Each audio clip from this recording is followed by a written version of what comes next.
What's up, friends? My name is Ben, and in this video we're going to be going over my first time going to Great Falls Whitewater Center in South Carolina on a non-release day. So this is a new whitewater development, and apparently they have release days where they let the dam have a greater flow of water on the weekends, and those are kind of, from the YouTube videos I've seen, a little bit more crowded. A lot of people show up. Seems like a really great time. I went with my wife on paddleboards recently on a non-release day, so just a normal weekday. We only saw one other kayaker there, and I haven't seen many other videos showing what it looks like on a non-release day, and I haven't also seen too many videos about what it's like on a paddleboard. So that's kind of what this video is going to be about. So come on the journey, and we'll check it out and see what it looks like on a non-release day. Hope you enjoy. It is July 18th, 1 o'clock. We are at the Nitrole access area in Great Falls, South Carolina. We are about to go and paddle over to the new Whitewater area. There's the van. We're going to be taking the paddleboards, and what we're going to be doing is, right now we are located right here. So we're going to be paddling here down the little creek to this area right here, which looks like this. This is called the Paperclip. You're going to just go down this little Paperclip, and then there's also another bypass over here on this side. Parking lot is vacant right now. We're hoping that the Paperclip actually has some water flowing into it, because otherwise we might not be able to paddle. It looks like there's some other options. If you were able to drop a car, you could drop a car at this kayak or canoe launch and paddle down here through Great Falls Reservoir. You could also do this, come down here and take out after paddling through Cedar Creek Reservoir at the Stumpy Pond access area. Oh, hey there. Hey. You ready to get started? All right, I think we're about ready to roll. Ready to rock out? Let's do this.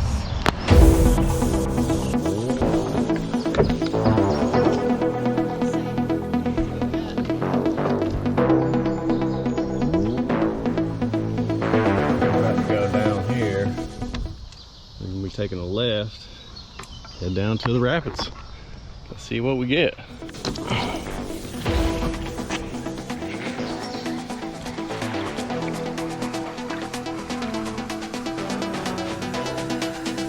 All right, so here we are.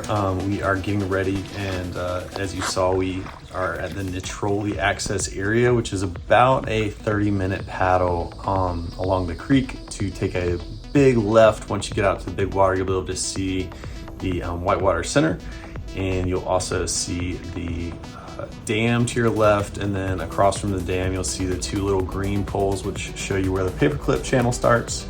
And you'll see the red poles, which show you where the main left channel is. It is bigger water and two really nice big waves. But the only downside is, if you fall on those waves, you are going to be heading into a pretty serious rapid.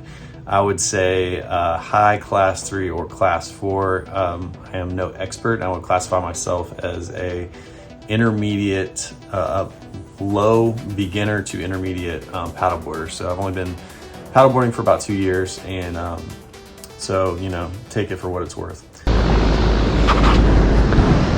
All right, here we are. So to the right, you got a little observation area. This is the Paperclip. Enter here. You can pull off right here and observe. Let's check it out.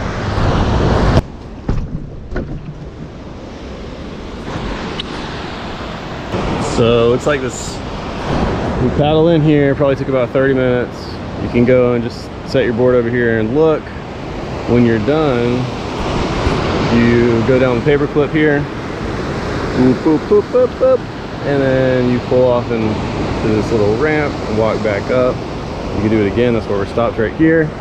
And then on that side is a big daddy wave for advanced paddlers, looks like, over there. And if you fall on that, you're going to be hitting these rocks right here, and it might be somewhat difficult to get back up to this spot to come back up.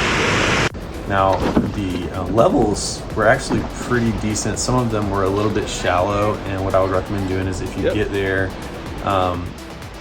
you can walk the channel and kind of check it out. And I'll show you this run through as I go down on my Holo paddleboard. You'll be able to see that most of the channels, except for the very first channel, the main water flow is going to be right in the middle. So if you're on a paddleboard, you're kind of going to want to stick into the middle area. Except for that first channel, you can go on the right side where the main flow is.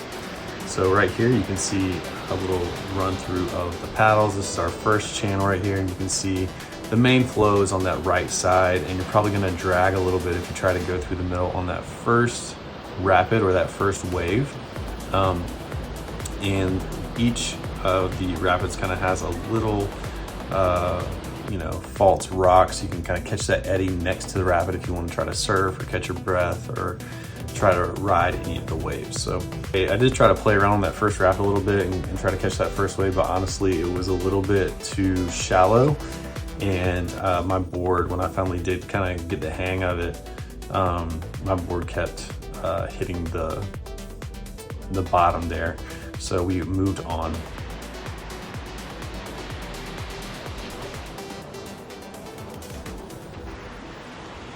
Another thing to be aware of if you do fall out is there are some areas where, like you can see right here under the water, you can kind of see that there's a block basically to kind of create another little feature, some more ripples under there. So you don't want to just be floating quickly with your feet down, because you will just smack your shins right on that block. And there was a couple of areas like that.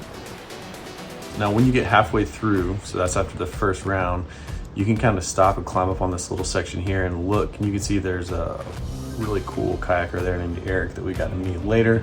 But he is doing some surfing on one of those first two waves. Now, the only thing about these two waves, they looked really nice and a lot of fun to surf, but if you fall, you're going to be heading into a pretty serious rapid, so you really got to swim quickly and get out into one of the eddies. They're on the right or on the left side.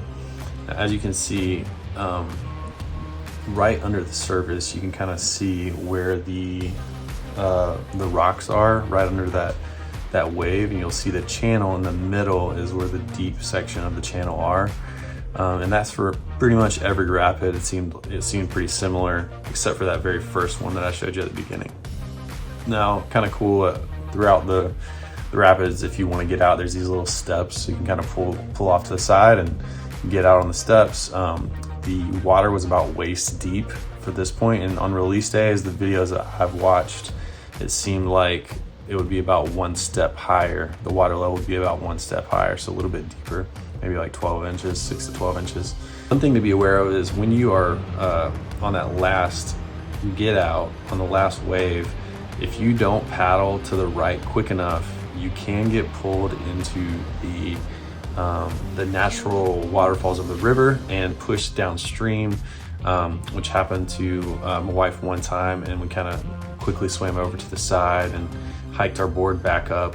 But that can be kind of scary, especially if there's nobody else there. Like it was just us and Eric, the one other guy that was kayaking, and he was way over on the other side. So just be aware of that, and if you want to, if you're worried about it, there are some green steps that you can just pull over to, and you can just walk up those green steps with your board and just hike your board back up to the top, if you don't want to do that last little eddy section there. This is Eric, a very cool guy that kind of gave us a little bit of lowdown on the channels and everything, and he's has had some experience being an instructor at the Whitewater Center in Charlotte. So it was good to talk to him a little bit, and also we pulled off and watched him surf a little bit on the other side. He was mainly surfing in that big channel over to the right area there. The wave that I found was easiest to surf was this third wave from the bottom here. And if you're on a paddleboard, what I found the best place to start was on the right side. The wave's going to kind of naturally push you into that right side. And so if you want to try surfing, this was a fun one to try that on. I am working on my surf stance. You can see I have the parallel stance right there. I am working on learning to surf 1 foot front, 1 foot back currently. But these are all surfing that parallel stance. So last thing that we did before we left was I had to go over to the other side and try to surf that wave at least one time. It was a really nice wave over there. You can see it's like waist deep standing up in that channel. And my wife kind of walked over there, and there's a cool little area you can kind of sit down. I'm imagining on release day everybody kind of hangs out right there and sits down and watches people surf. This is the first wave that you go at, and I tried to go on the facing towards the wave. It's on the left side, but it was kind of hard to get in right there. You can see that how it kind of shoots up right there. And so I ferried across to the other side and found that coming in to surf from the right side when you're facing the wave on your right was a lot easier. And I only tried it 2 times. So this is the first time I'm on my knees just trying to get a feel for it. Wipe out, as you can see, and I was able to paddle into that eddy on the right there and then get back into it and try it again. I did not get washed down into that second wave that first time I wiped out. And unfortunately didn't readjust my GoPro, so this shot's not that great. You can kind of see like it pulled the board in pretty well, and then there's some nice like wave that you could surf right there if you know what you're doing, especially in a kayak. But I want to go back on a paddleboard and try it more, especially if there's more people there. You see I kind of caught the wave for a good little bit there on my knees. I was about to try to stand up and then I caught an edge and fell in, and this time I actually did get washed down in and washed past that second wave, which was kind of scary because I knew if I didn't get into the eddy quick enough I would be going down the river. And the third rapid after that second wave is pretty gnarly, so you don't want to have to swim through that. So I was kind of worn out after that, and I didn't try to surf it again. Also, I didn't want to end on a big wipeout, so after that I just put the board back in and paddled down the second half of the Paperclip there. This is the last time. You can see that block under the water right there that I just passed over. And that was it, and it was a lot of fun. It was really cool. First time checking it out. Definitely want to go back and try to surf that wave, that first wave again, and hopefully there'd be a few more. I feel safer if there was a few more people out. Eric was there. He didn't have a throw up or anything, so if I would have gotten wiped out and I washed down that other side, it would have been really tough for me to get back upriver. So that's it. That's my overview of Great Falls on a paddleboard. This was a non-release day, but honestly, I thought it was great for a beginner, for learning, to go check it out on a non-release day.